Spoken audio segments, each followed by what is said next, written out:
Okay, we are back now, and like I said, picking it up again with hard drives. So the hard drive, sometimes called HHDs, or sometimes just hard disks or SSDs, as they're sometimes called, they can be internal or external.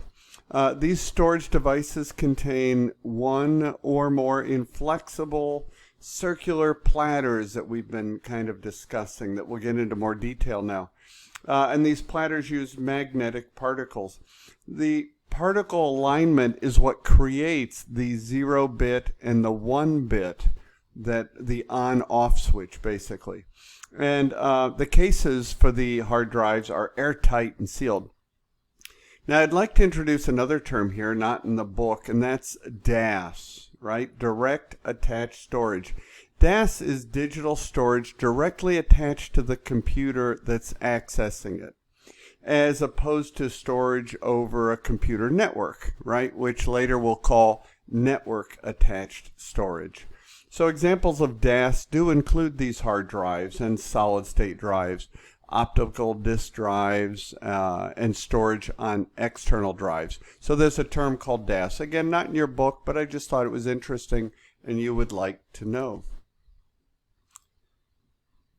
Now, continue with hard drives. From slide 3, we discussed, I just mentioned a platter briefly with respect to a storage device. In fact, I said that typically a file is scattered about on a drive and a map of where the pieces are at is created, right? So reading uses this map to recreate the whole file to make sure that you get everything you need put into RAM. Now, the first disk drives began as spinning disks or platters, right? I said we would discuss that later. And the distance around has changed as you move in or out of the platter. Now, I just wanted, that was a refresher from slide 3, I think. I just wanted to continue that analogy, right? So now time enters the picture. So it comes down to a complex method that considers the recording arm, right, on the hard drive, the recording arm's movement in and out versus the platter movement around and around, right? You've got this dichotomy going on, this balance it's seeking. And it gets even worse as more and separate files get laid down on the platter, right? So this is the same process as with a phonograph back in the very, 120 years ago, except there, all the pieces, the sound, right, line up in a row. So it had some small advantage, it seems like. That's kind of funny. So, okay, so, so continuing with hard drives, I wanted to talk about, whoops, I think I skipped ahead one. There we go. The storage capacity is determined by the number of platters then, right? In addition, you have some terms that we should be aware of, like longitudinal and perpendicular recording. Now, longitudinal recording is the actual method of how the bits are recorded on the platters, on the disk platters. And it's a technique of creating this magnetic data storage using horizontal as opposed to vertical magnetization of the hard disk drive. Perpendicular recording is a method of recording data on the hard disk drive, but now it's recording that aligns the data bits vertically. So we've got this horizontal alignment in longitudinal recording and perpendicular recording, which results in vertical alignment, giving us our bit function. Now, density should also be considered. This is the number of bits in an area, or put another way, bits which can be placed per unit length, or that area, or volume, on a storage medium, right? For example, bits per inch on a magnetic strip. So density is the number of bits in an area. Okay. All right, hard drives, continuing the conversation, you see the platter there on the picture. So before data can be read from or written on a hard disk, the disk has to be formatted first. Formatting is the process of dividing the disk into tracks, which you see on the picture, and sectors also, further delineating it. So now the operating system can store the data and locate it when it's looking for it.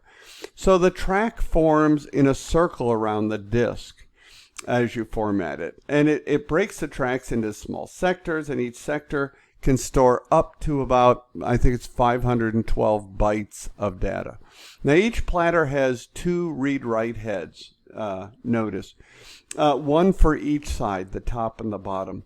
While the computer is running, the disks are spinning and the platters turn anywhere between about 5,400 RPMs to 15,000 RPMs, or revolutions per minute. And the heads can read and write based on the spinning motion. And that spinning motion creates a cushion of air between the platter and the rewrite head. The head actually floats above the platter. So on this slide, I just want you to note on the top left, this is a picture from the book, but I just want you to know on the top left, the circuit board controls the movement of the head, the circuit board on the hard drive. And when the software requests disk access, so some information, some program, some data from the disk, from the hard drive, the read-write heads are going to determine that location. It's very interesting. Now this slide of note, a head crash can occur when a read-write head touches the surface of the platter, right? Remember, it's supposed to float above it. There's only about 2/millionth of an inch between the head and the platter. So hard disks, as a result, normally last between 3 to 5 years. So please back up your data, including your hard drives, okay? Now, in addition to the hard disk, we have SSDs. SSD stands for solid state drive. And this is a type of non-volatile flash memory, which is, that flash memory is solid state media, meaning they consist entirely of electronic components. So they contain basically no moving parts, these SSDs. That's great. It's going to be a big advantage that I'll tell you about in a minute. So they're therefore more durable. That's one advantage. Now, installed directly on the motherboard or an adapter card, you can find your SSD. And it allows the computer to boot up into an interface that the user can navigate. And so when we create a document and save it, it is saved to your storage drive. You can also save files to an external drive, such as a flash drive or some external hard drive. More about that in the book if you care. Now, I mentioned there are a few of the advantages to SSD drives, SSDs, and these list some of them here. More are listed on page 8-11 for your consideration. One of the advantages is that SSDs have faster access times than a hard disk.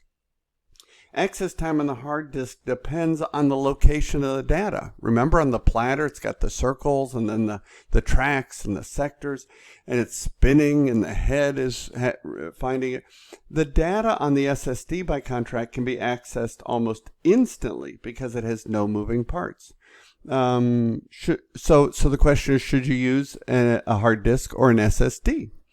And if you're looking for the lowest cost option, just basic tasks to be accomplished, or if you require a large amount of storage, then you probably want to go in the hard drive direction. Now, why would you use an external hard drive instead of a second internal hard drive? Well, although the transfer rate of an external hard drive is usually slower, they do offer many advantages, such as large capacity, right? The advantage of external hard drives compared to a flash drive is that they're available in much, much larger capacities. High speed. You have these external hard drives connected with that connect with very high speeds. There's portability for an external hard drive. This extra space is an advantage. Easy to use. You mostly plug and play, and so they're very flexible, which is great. Security is also an advantage. It becomes a backup drive. This will save you from ransomware, and it also help you out in case of read-write failure. Do a backup for security and for practical purposes, please. Now, continue with hard drives. When we need uninterrupted access to the data, when that's critical, we really want to use RAID. RAID stands for Redundant Array of Independent Disks, right? So I've heard it say redundant array of inexpensive disks. I don't believe that's accurate, but I have heard that. It really stands for Redundant Array of Independent Disks. And this is a data storage technology that combines multiple physical disk drive components into one or more logical units for the purpose of data redundancy, of performance improvement, and sometimes both, right? More on RAID when we talk about enterprise storage.